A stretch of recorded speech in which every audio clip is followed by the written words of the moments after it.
jemaah musalla Darussalam Mulia Asri Tulang Barat yang semoga senantiasa dirahmati oleh Allah Subhanahu wa Ta'ala. Alhamdulillah kita bisa berjumpa kembali melanjutkan kajian kita membacakan kitab Khut Aqidataka minal kitabi wa sunnatis sahihati yang ditulis oleh Syekh Dr. Muhammad bin Jamil Zainab. Semoga Allah Subhanahu wa Ta'ala merahmati beliau. Dan kita masuk pada materi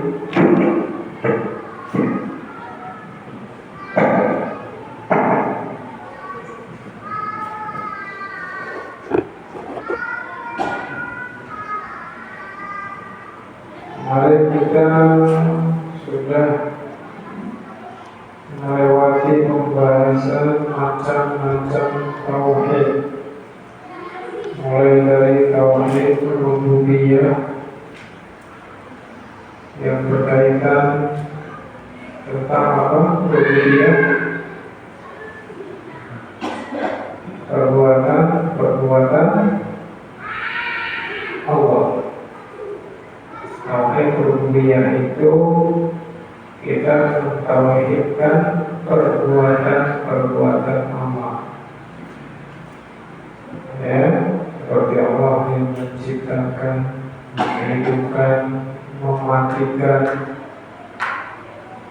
memberi rezeki, mengatur alam semesta. Itu perbuatan Allah. Dan ini umum. Semua manusia beriman dengan tauhid rububiyah. Bahkan orang-orang kufar pun beriman dengan tauhid rububiyah.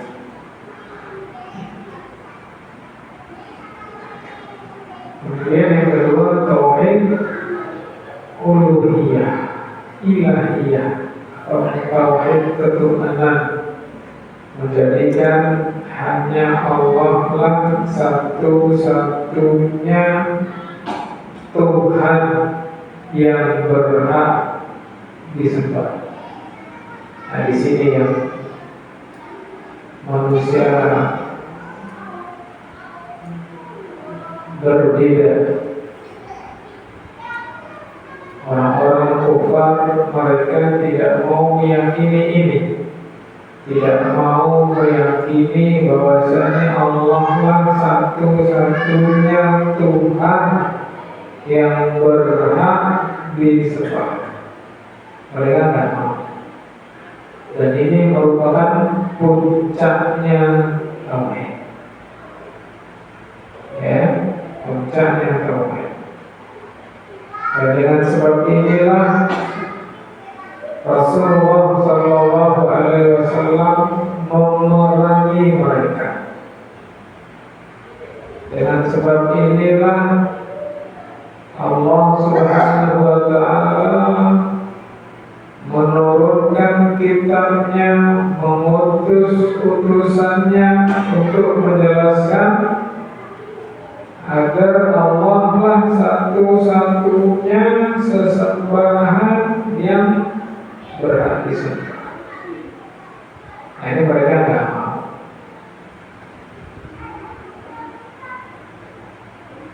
Dulu Rasulullah SAW pernah mengumpulkan para pembesar Quraisy.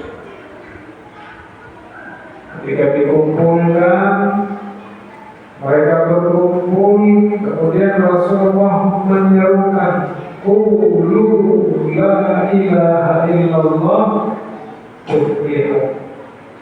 Ucapkanlah la ilaha illallah, kalian akan selamat.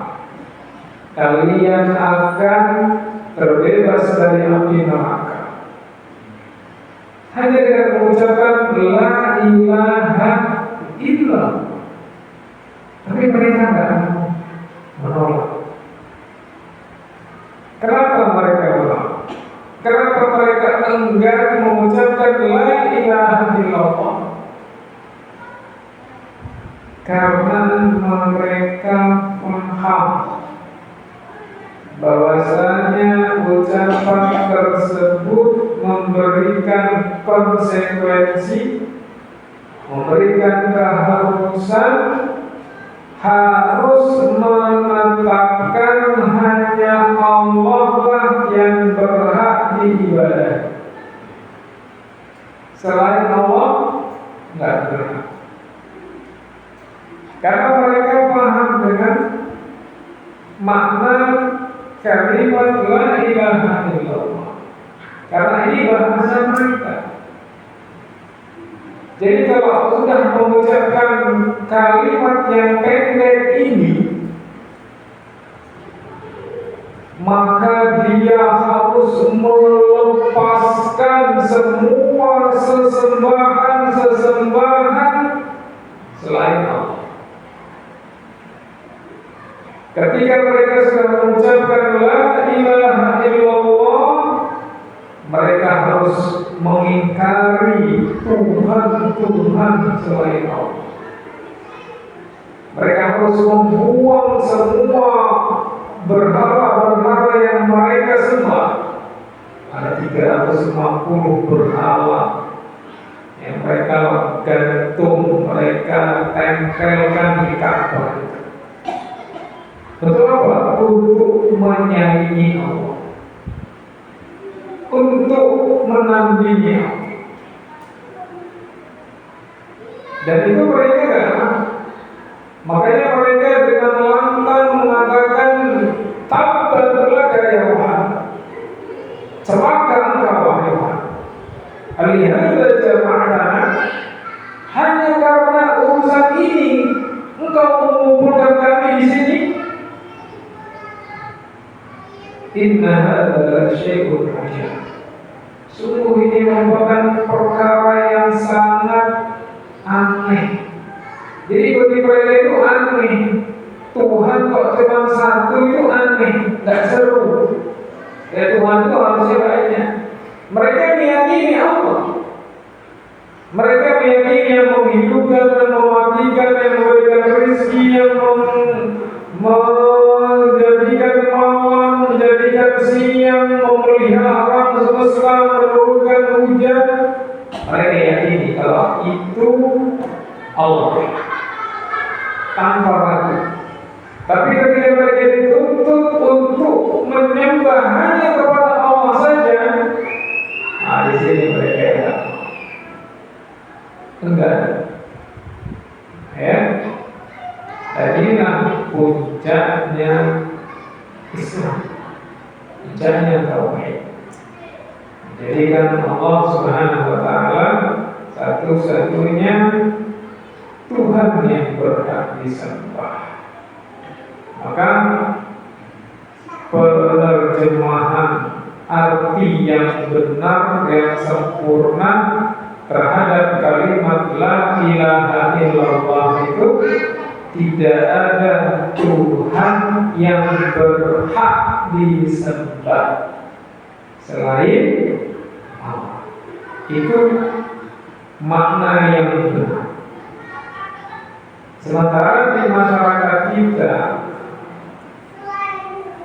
makna la ilaha illallah itu hanya tiada Tuhan selain Allah. Padahal kalimat itu kalimat yang menyelisihi fakta di lapangan. Tiada Tuhan selain Allah. Nyatanya ada Tuhan selain Allah. Iya kan? Ada Tuhan bentuknya pohon, bentuknya batu, bentuknya kuburan. Ada Tuhan bentuknya salib. Ya, ada Tuhan bentuknya dewa, dewi dan seterusnya. Itu semua Tuhan. Karena definisi Tuhan itu kullu ma'ubida. Semua yang disembah itu namanya Tuhan. Jadi kalau hanya menerjemahkan memaknai la ilaha illallah itu dengan ucapan tiada Tuhan selain Allah, sama. Ada Tuhan selain Allah banyak. Ya. Orang Nasrani punya Tuhan selain Allah. Orang Hindu, Buddha, Konghucu punya Tuhan selain Allah. Ya. Orang Yahudi punya Tuhan selain Allah. Maka makna yang benar dari kalimat la ilaha illallah itu la ma'buda haqqun, tidak ada yang disembah dengan benar. Harus ada kalimat dengan benar. Ya, dan itu yang dipahami oleh orang-orang kufar Quraisy pada waktu itu. Karena ini bahasa mereka. Ya. Jadi kalau orang itu mengerti kata bahasa Arab, itu di sana ada kalimat yang tersembunyi. La ilaha haqqun illallah. Ya. Jadi tidak ada sesembahan yang hak kecuali Allah. Kenapa kalimat haqqun ini tidak dimunculkan? Karena memang grammarnya seperti itu. Tata cara bahasanya seperti itu, mereka menyusunnya. Dulu mereka sudah tahu kalau yang tersembunyi itu adalah haqqun, sehingga tidak dimunculkan. Ya, maka di sini pentingnya ketika seorang itu memahami agama Islam sesuai dengan bahasa aslinya. Agar apa? Agar sempurna di dalam memahami. Karena bahasa Indonesia itu tidak bisa mewakili secara utuh di dalam menerjemahkan bahasa Arab. Karena tak mampu aja. Sekarang saking tingginya bahasa Arab. Ya, seperti kemarin saya kasih contoh di pengajian di daerah Wayangkuri itu, ketika Rasulullah Shallallahu Alaihi Wasallam menyebutkan Inna syaitan yanfiru minal baitil ladzi tuqra'u fihi suratul Baqarah. Sesungguhnya setan itu yanfiru itu kalau diterjemahkan bahasanya jadi panjang. Yanfiru itu artinya lari, terbirit-birit karena ketakutan. Kita tak punya istilah itu. Lari, terbirit-birit karena ketakutan. Apa bahasa Indonesia-nya? Tidak ada di kalimat itu. Dan bahasa Arabnya yanfiru, nafaro yanfiru. Ya. Jadi setan itu akan lari, terbirit-birit ketakutan dari rumah yang di dalamnya dibacakan surat Al-Baqarah. Itu contoh. Dan banyak. Ya, dalam Al-Fatihah juga ada iyyaka na'budu wa iyyaka nasta'in. Mestinya kalimat itu na'budu iyyaka wa nasta'inu iyyaka. Yang kita lakukan itu mestinya fi'il dulu. Ya, seperti zahaba Muhammadun. Fi'il dulu disebutkan. Tapi pada surat Al-Fatihah ini iyyaka na'budu wa iyyaka nasta'in. Kalau terjemahkan simpelnya dalam bahasa Indonesia, hanya kepadamu kami menyembah, hanya kepadamu kami mohon pertolongan. Padahal lebih dari itu maknanya. Ya. Jadi Allah mendahulukan ma'mul atas alamir, itu tujuannya apa? Tujuannya litaksis, untuk mengkhususkan. Jadi hanya kepadamu, benar-benar hanya kepada Allah saja kita itu beribadah. Jadi sudah dikhususkan, nggak boleh kepada selain Allah. Ya, hanya kepadamu khusus, nggak boleh kepada selainnya. Itu maknanya. Seperti Muhammadun fil baiti, apa artinya? Muhammad di dalam rumah. Kalau saya balik fil baiti Muhammad, apa artinya? Di dalam rumah ada Muhammad. Maknanya sama nggak? Secara bahasa Indonesia sama, tapi dalam bahasa Arab itu beda. Bedanya di mana? Kalau Muhammad fil baiti, Muhammad di dalam rumah, itu ada kemungkinan selain Muhammad ada di rumah itu. Tapi kalau dibatasi fil baiti Muhammad, di dalam rumah itu Muhammad, berarti benar-benar hanya Muhammad tok yang ada di situ. Ya, yang lain enggak ada. Itu untuk mengkhususkan. Nah, bahasa Indonesia itu dia terjemahannya begitu, polos-polos aja, datar-datar aja.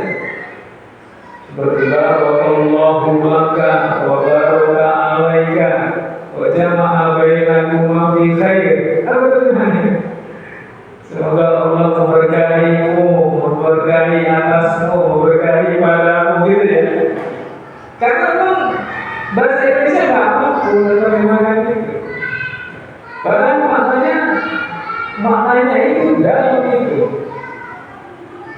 Ya, semoga Allah memberkatimu,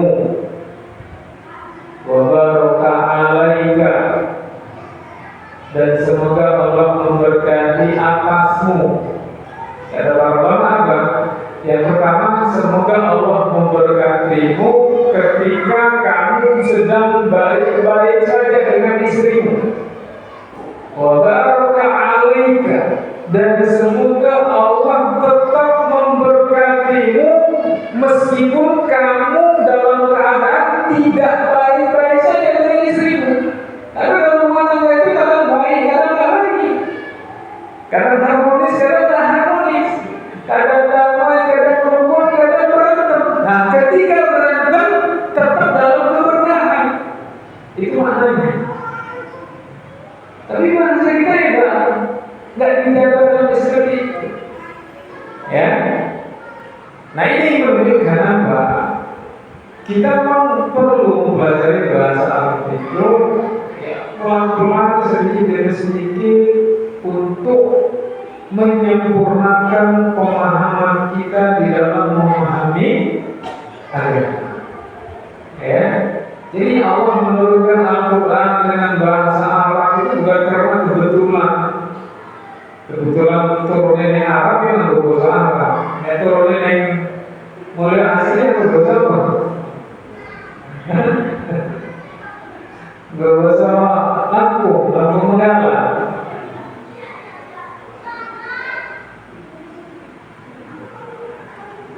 Baik, nah itu yang kedua, tauhid uluhiyah.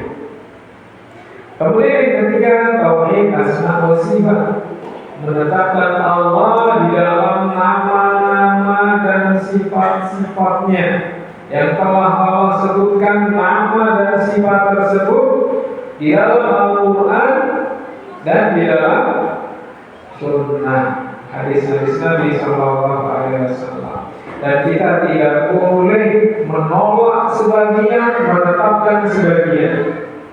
Ya, jadi kalau Allah sudah menentukan nama dan sifat di dalam Al-Quran atau Rasulullah tetapkan di dalam hadis yang sahih, maka bagi kita tidak boleh menolak, baik menolak sebagian atau menolak seluruhnya. Juga kita tidak boleh menetapkan nama-nama dan sifat bagi Allah yang Allah tidak menamakan dan tidak mensifatkan itu di dalam Al-Quran dan di dalam Sunnah. Ya, kita tetapkan yang Allah tetapkan.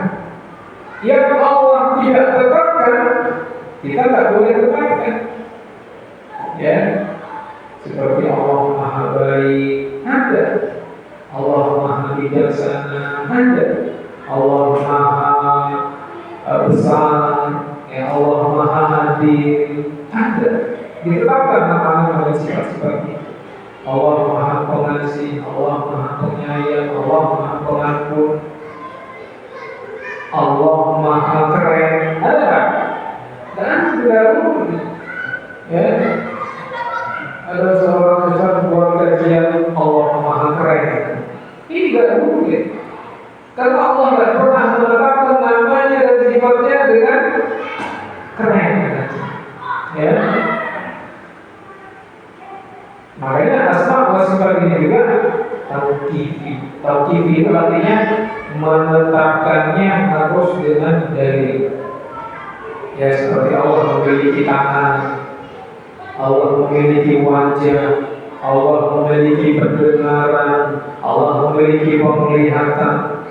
Ya, itu semua Allah tetapkan. Ya, dan makna itu semua dipahami oleh akal sehat. Apa makna tangan, apa makna penglihatan, apa makna pendengaran, apa makna wajah, itu dipahami. Ya, ngapain Allah berbicara dengan satu kata, dengan satu kalimat yang tak dipahami? Enggak berfungsi kan? Namun yang tidak boleh itu membagaimanakan. Tangannya Allah itu di mana sih? Wah, gede, jarinya mau kecil, tidak boleh. Tapi makna tangan itu sudah dipahami oleh akal yang sehat. Allah punya wajah. Kalimat wajah atau kata wajah itu dipahami. Ya. Tapi membagaimanakan wajahnya Allah ini enggak boleh. Nanti kalau mau membagaimanakan jatuhnya mujassimah. Ya. Nanti menyerupakan Allah dengan makhluknya, tidak boleh. Karena Allah telah menetapkan itu, laisa kamitslihi syai'un. Allah itu tidak semisal dengan sesuatu apapun. Ya, tapi Allah tetapkan apa? Wa huwas samiul. Dia Maha mendengar dan Maha. Ya, jadi ketika Allah menafikan, kemudian Allah mengisbatkan, menafikan itu meniadakan. Allah tidak ada yang semisal dengannya. Wa huwas samiul alim. Tapi dia Maha mendengar dan Maha mengetahui. Ya. Nah itu tauhid asma wa sifat. Jadi tidak boleh kita membatasi hanya 7 atau hanya 20 sifat bagi Allah hanya 20 baru ya. Karena Allah Subhanahu wa taala menyebutkan au anzaltahu fi kitabik au 'allamtahu ahadan min khalqik au istaktsarta bihi fi 'ilmil ghaibi 'indak. Jadi beriman dengan sifat-sifat Allah yang telah Allah kabarkan di dalam Al-Quran, yang telah Rasulullah kabarkan di dalam Al-Quran, dan yang Allah sembunyikan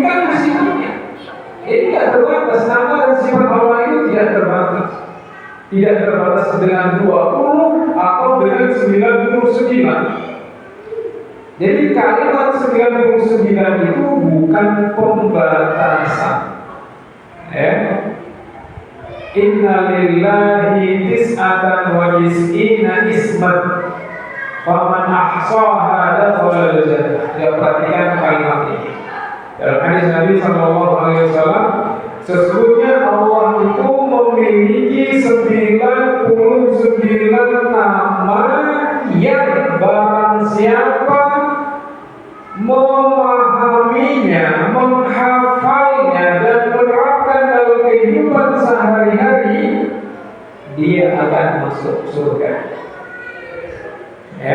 Jadi ini bukan pembahasan, ini ada kelanjutannya.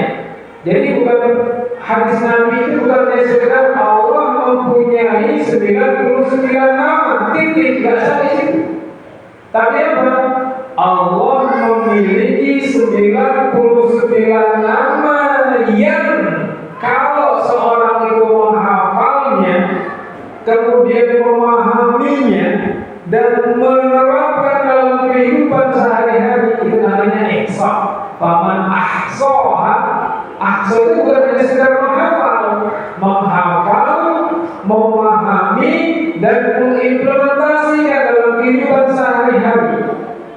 Jadi contohnya ini, Allahu Hafiz, ya. Allah itu Maha Penjaga. Berarti Allah yang menjaga kita. Berarti kita nggak butuh penjagaan selain Allah. Ketika Allah sudah menjaga kita, itu sudah cukup. Tidak ada satupun yang bisa mencelakai seorang hamba yang jika Allah telah menjaganya. Ya, itu namanya ihsan.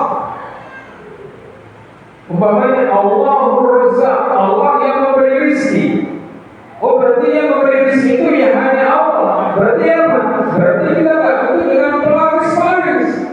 Cari pelarisan sama, cari pelarisan ke sini, nanti dikasih ini, taruh ini, pasang ini, taruh di laci toko, taruh di pintu toko. Gak perlu, kenapa? Allah dia sudah mengatur rezeki. Itu namanya al-ihsan. Dia paham, dia mengerti dan dia aplikasikan dalam kehidupan sehari-hari. Nah, barang siapa yang bisa mengaplikasikan 99 nama tadi, dia masuk surga. Ya. Dan itu bukan pembatasan nama Allah 99. Jadi kata Allah, barang siapa yang bisa mengimplementasikan 99 nama, dia masuk surga. Karena seperti saya bilang, saya punya uang 100.000 yang akan saya infakkan ke orang miskin. Jadi kalimat itu tidak dipahami uang saya hanya 100.000. Jadi 100.000 itu yang saya infakkan ke fakir miskin saja. Adapun yang lainnya mungkin nanti untuk haji, untuk umroh, untuk bangun masjid, untuk bangun pesantren, kan gitu. Ya, jadi 100.000 itu bukan pembatasan uang saya kok cuma 100.000, bukan. Tapi 100.000 itu yang akan saya gunakan untuk fakir miskin. Bisa dipahami? Ya. Nah, itu pembahasan tentang asma'ul was-sifat. Dan berzikir dengan nama-nama dan sifat Allah itu disyariatkan. Tapi cara berzikirnya juga harus benar. Ya. Harus sesuai dengan tuntunan Rasulullah. Jadi bagaimana prakteknya kita berzikir atau berdoa menggunakan Asmaul Husna. Hendaklah ketika kita berdoa, kita menyampaikan hajat dan selipkan nama Allah yang sesuai dengan hajat yang kita minta. Itu maknanya. Ya, contohnya gini, ya Allah, hamba dosa ya Allah, banyak salah, melakukan maksiat siang dan malam ya Allah, maka ya Ghafir atau ya Ghaffar, ighfir lana atau ighfir. Jadi dia menyebutkan nama ya Ghaffar, ighfir.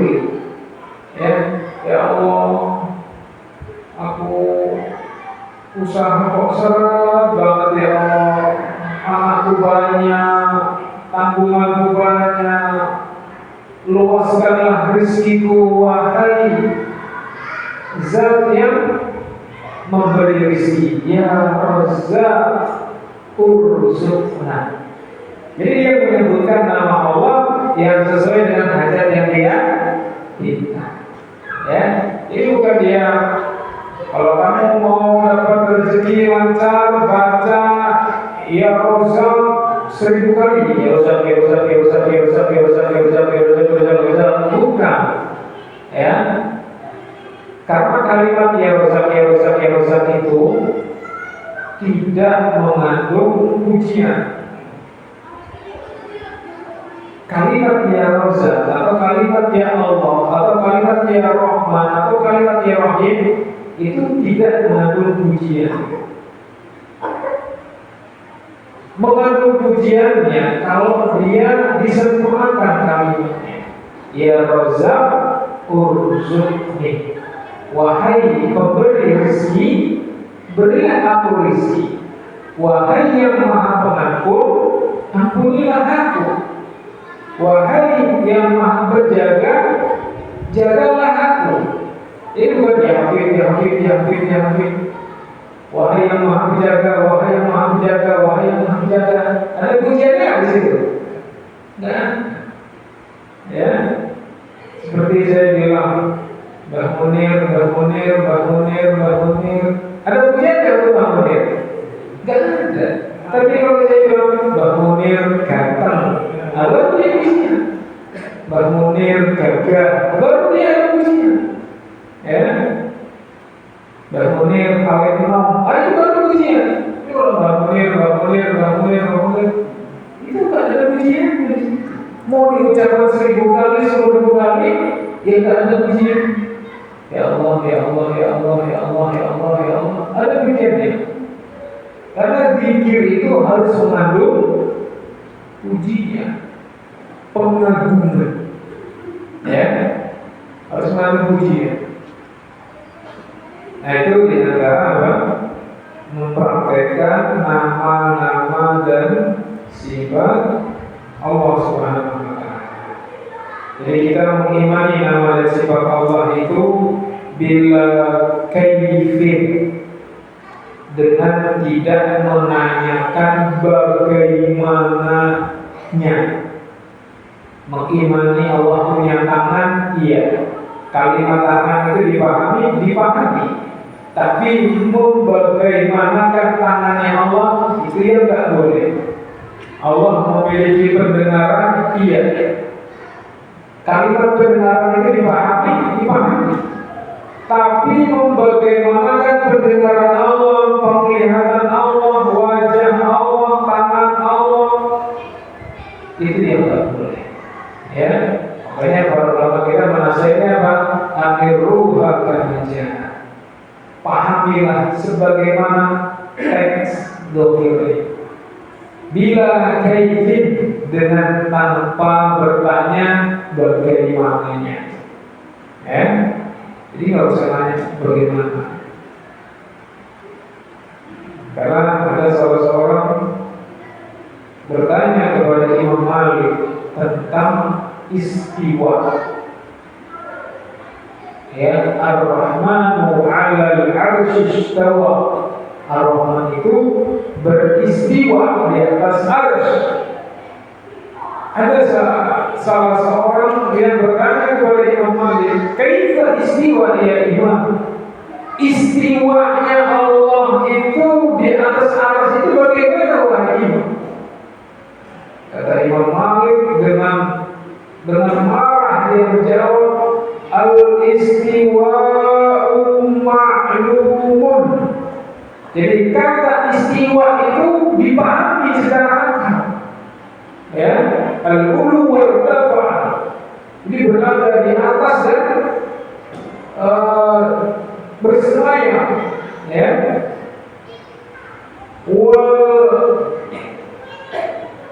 Wal iman bihi wajib, dan mengimani bahwasanya Allah beristiwa itu wajib. Wasu'alu anhu bid'ah, dan bertanya bagaimana istiwanya Allah itu bid'ah, itu tidak pernah dikenal. Ya. Jadi makna istiwa itu dipahami, beriman dengannya wajib, dan bertanya bagaimana istiwa Allah itu tidak boleh. Wal kaifu majhul. Ya, dan bagaimana istiwa Allah itu tidak diketahui, hanya Allah yang mengetahui. Kemudian kemarin juga kita sudah bahas tentang syarat diterimanya amalan. Ya, ada berapa? Ada 3. Yang pertama beriman. Jadi syarat diterima amalan itu harus beriman. Saya sebutkan ya.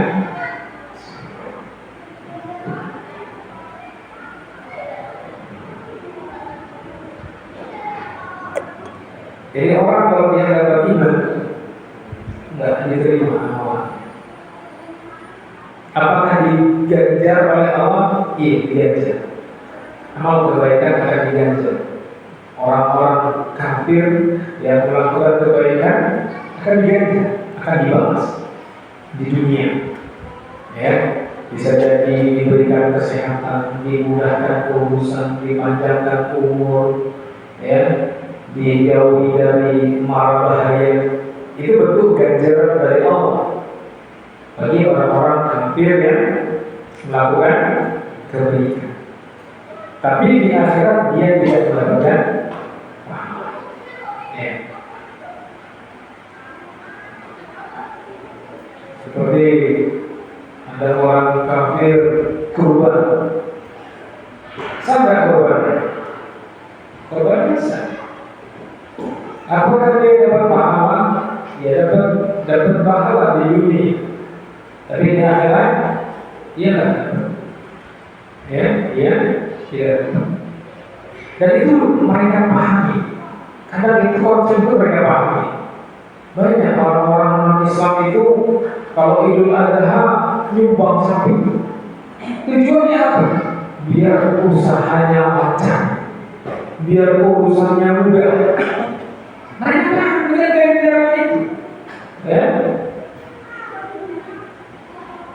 Tapi mereka tidak dapat paham.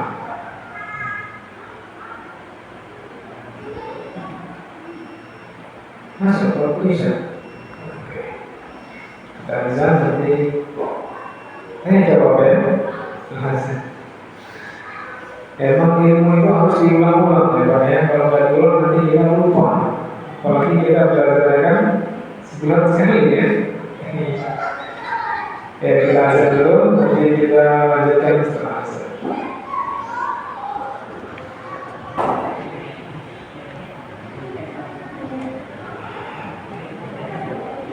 Saya berbicara tentang syarat diterimanya amal tadi yang pertama beriman. Kemudian yang kedua apa? Ikhlas, memberikan ibadah untuk Allah. Ini riya ini adalah sum'ati. Dia tidak boleh riya dan tidak boleh sum'ah. Riya itu ingin dilihat, sum'ah itu ingin didengar. Kemudian yang ketiga, al-muwafaqatu lima ja'a bihi Rasul, mencocoki dengan apa yang datang padanya Rasul. Jadi harus ada tuntunan, ya, harus ada contoh, harus ada perintah. Ya, jadi dalam beramal itu asalnya kita tawakuf, berdiam, ya. Ada perintah dikerjakan, tidak ada perintah diam, ya. Tapi kalau dalam masalah muamalah, masalah dunia, asalnya silakan lakukan apa saja selagi tidak ada larangan. Ini nggak boleh balik-balik, ya. Jadi kalau dalam beramal menunggu perintah, kalau dalam masalah muamalah duniawiyah kita menunggu larangan, gitu ya. Jadi kita cukupkan sampai di sini materi kita. Sisa waktu yang ada, kalau ada yang mau bertanya silakan.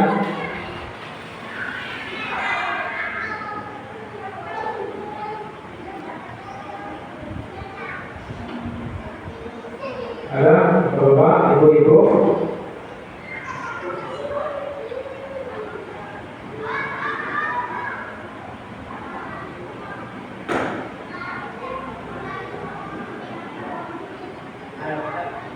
Ya, silakan Pak. Assalamualaikum warahmatullahi wabarakatuh. Waalaikumsalam. Kita ketahui yang untuk ilmu kita dinaungi para malaikat didoakan dan malaikat untuk kita namakan sedikit. Tapi dalam kajian itu ada yang tercatat kurang ini Pak.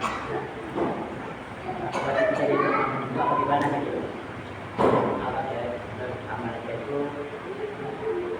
Bedaan lah gitu.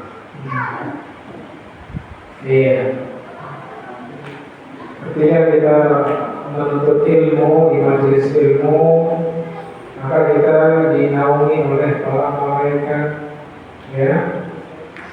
Terus bagi yang nggak ngaji, ya yang ngaji nggak dapat. Kita ada dalam pengajian, tapi kita senang aja di kurang sepaham. Masalah kurang sepaham itu nanti bisa dikompromikan. Iya, nggak apa-apa. Datang terus nggak sependapat dengan ustadznya nggak apa-apa. Yang penting kita punya argumen, ya. Yang penting kita punya argumen, punya hujah, punya dalil yang menurut kita itu lebih kuat. Boleh nggak apa-apa, selagi dia memang berada di atas manhaj Ahlus Sunnah, kemudian ustadz yang dia selisih juga manhajnya Ahlus Sunnah, maka boleh nggak apa-apa, ya. Jadi perselisihan yang ada ketika memang perselisihan itu masih dalam ruang lingkup tasamuh itu dalam bingkai toleransi yang diberikan kelonggaran, maka boleh, tidak harus dipaksakan untuk memilih satu pendapat, ya. Selagi itu dalam catatan ustadznya ya ustadz Ahlus Sunnah, gitu. Karena memang apalagi dalam masalah fikih, masalah fikih itu masalah yang sangat luas, masalah yang banyak pendapat, yang pendapat itu masing-masing hujahnya kuat. Jadi nggak apa-apa, nggak jadi masalah, ya. Dan bahkan ini memberikan atau mengajarkan kepada kita tentang sebuah toleransi. Karena dalam hadis Nabi itu apa? Akmalul mu'minina imanan ahsanuhum samhan. Jadi orang yang paling sempurna imannya adalah orang yang paling bisa lapang dada. Melihat pendapatnya kok beda dengan pendapat orang lain, dia gak sakit hati. Kamu kan murid saya, kamu ngaji di kajian saya, kok pendapat kamu gak sama dengan pendapat saya? Ya gak harus. Ustaz saya kan ada juga selain antum kan saya punya Ustaz juga, gitu. Ya, yang penting masih dalam koridor Ahlus Sunnah. Jadi masalah, gitu ya. Jangan jadikan itu sebagai bahan celaan atau bahan tafarruq, perselisihan, pertikaian, ya. Karena kalau kita nggak legowo, kalau mendadak nanti barisan Ahlus Sunnah itu akan diporak-porandakan oleh setan. Karena Ahlus Sunnah itu kalau untuk dijerumuskan ke dalam kesyirikan mereka tidak bisa, karena Ahlus Sunnah paham dengan kesyirikan. Kalau Ahlus Sunnah itu diajak kepada amalan-amalan bid'ah yang tidak ada tuntunannya, juga nggak bisa. Kenapa? Karena Ahlus Sunnah paham dengan sebuah makna sebuah ittiba. Tapi setan nggak berhenti sampai di situ. Setan akan membuat para Ahlus Sunnah itu tergris itu gontok-gontokan, pecah hati, stres, selisih paham, dan akhirnya apa? Barisan salafiyun, ya, barisan Ahlus Sunnah itu porak-porandan, ya, akhirnya pecah hati, dan itu yang diupayakan oleh setan. Dan itu kelemahan kita. Kelemahan kita dalam masalah tidak memiliki sifat legowo. Yang kata Nabi tadi, ahsanuhum sam'an, orang yang paling bisa menerima toleransi. Itu orang yang beriman. Selagi dia Ahlus Sunnah, maka kedepankan toleransi. Ya, seperti antara Abdullah bin Mas'ud dengan Utsman bin Affan. Ya, Utsman bin Affan memandang bahwasanya seorang musafir yang sudah sampai di tempatnya, dia diutus mukim, makanya dia nggak berjamak dan tidak mengkosong sholat. Ya, tapi Abdullah bin Mas'ud kekeh. Selagi musafir itu belum pulang ke tempatnya, dia mau sholat. Ya, tapi ketika Abdullah bin Mas'ud sholat di belakang Utsman, Abdullah bin Mas'ud no comment. Dia tetap mengikuti pendapatnya Utsman. Ya, sambil mengatakan apa? Kan diingkari oleh politiknya. Wahai Abdullah bin Mas'ud, katanya musafir harus sholat, kamu malah mengikuti Utsman. Apa kata Abdullah bin Mas'ud? Al-khilafu syarr fa inni la uhibbul khilaf. Ya, perselisihan itu buruk, perselisihan itu jelek, dan saya tidak menyukai keburukan. Maka dia menghadapi. Ya, jadi nggak usah. Kalau dia punya pendapatnya itu menyelisih mayoritas tempat, nggak perlu dipublikasikan. Ya, sudah ikutin aja mayoritas tempat. Atau punya pendapat yang agak beda dengan teman-teman yang lain, sudah pakai aja, dan nggak usah diprovokasi. Ya, itu sikap yang bijak. Allahu a'lam bishawab. Ada lagi?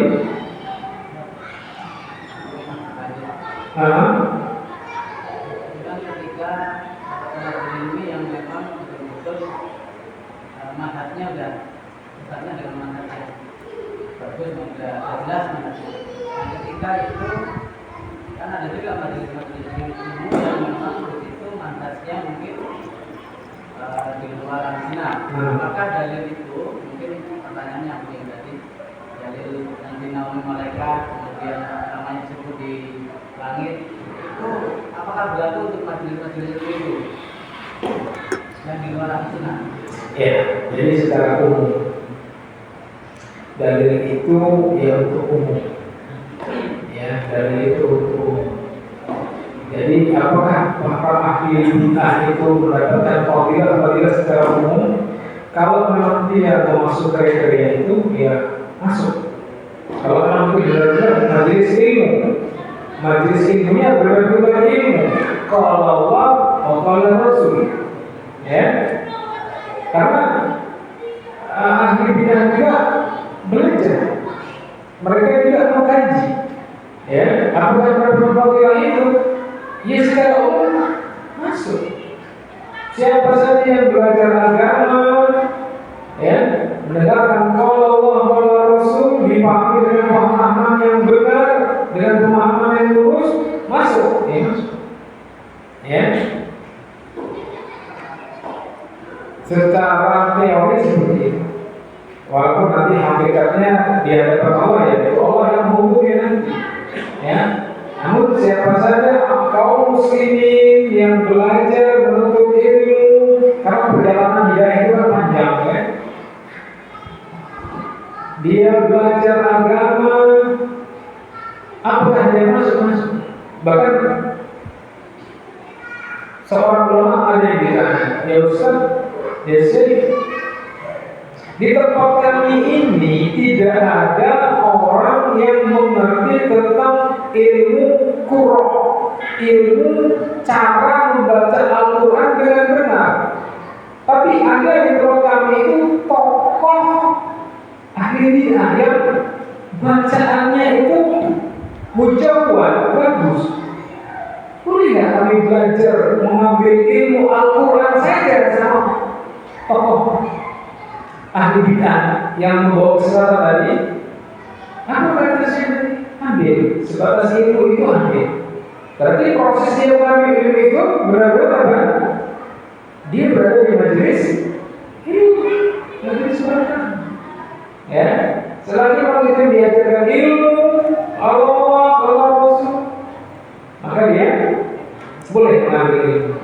Ya, ada seorang ahli bahasa, ya, seperti Wasil bin Atha.